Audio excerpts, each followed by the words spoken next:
টি-20 বিশ্বকাপে ভেন্যু পরিবর্তনের ইস্যুকে কেন্দ্র করে আসরে অংশগ্রহণ করেনি বাংলাদেশ। অংশ না নিলেও আইসিসি কোনো জরিমানা করেনি বাংলাদেশকে, উল্টো বাংলাদেশকে পুরস্কৃত করার উদ্যোগ নিয়েছে আইসিসি।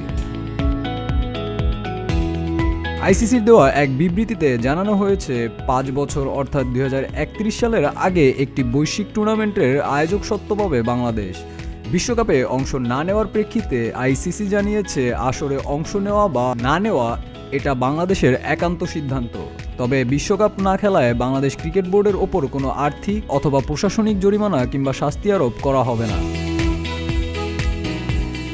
যদিও 2031 সালের বিশ্বকাপের আগেই বাংলাদেশ একটি আইসিসি ইভেন্ট আয়োজন করবে। 2031 সালের ওয়ানডে বিশ্বকাপটি ভারতের সঙ্গে বাংলাদেশের যৌথভাবে আয়োজন করার কথা। সেক্ষেত্রে বয়সভিত্তিক অনূর্ধ্ব-19 বিশ্বকাপ আয়োজনের বিবেচনায় থাকবে বলে জানিয়েছে কয়েকটি সূত্র। আইসিসির প্রধান নির্বাহী সঞ্জয় গুপ্তাকে উদ্ধৃত করে আইসিসির বিজ্ঞপ্তিটিতে লেখা হয়, টি-20 বিশ্বকাপে বাংলাদেশের অনুপস্থিতি দুঃখজনক, তবে ক্রিকেট নেশন হিসেবে বাংলাদেশের অবস্থানের কোনো পরিবর্তন হবে না। এমনকি আইসিসির দীর্ঘস্থায়ী অঙ্গীকারকেও পরিবর্তন করবে না। আইসিসি এও জানিয়েছে, ক্রিকেটের ঐতিহ্য ও ক্রিকেট উন্নয়নে বাংলাদেশের ভূমিকা অনেক।